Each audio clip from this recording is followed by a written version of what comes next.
Well, hi, Brian Janey here, the piano appraiser, and on this channel, we talk about the do's and don'ts of piano care, buying and selling pianos, as well as various scenarios about their appraisal. But this video, this is going to be a little different. I just returned from a trip to Europe, where my wife and I celebrated a significant anniversary, number 35. Wow.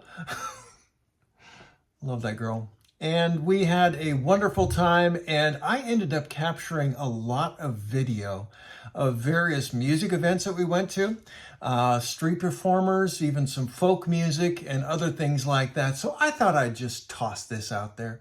On the end, towards the end of this video, you'll actually hear also me playing piano. Who'da thunk? And I had an opportunity while I was in this particular area of Europe to visit a piano factory, Petrov, in Czechoslovakia. Not Czechoslovakia, sorry guys, it's the Czech Republic.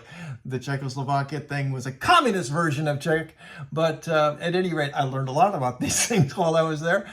So yeah, enjoy this, and I will try to slide these videos together in some coherence, although there might be something a little abrupt going from one to the next because they're not necessarily all alike. But hope you enjoy it. This is Brian Janey, the piano appraiser. Thanks.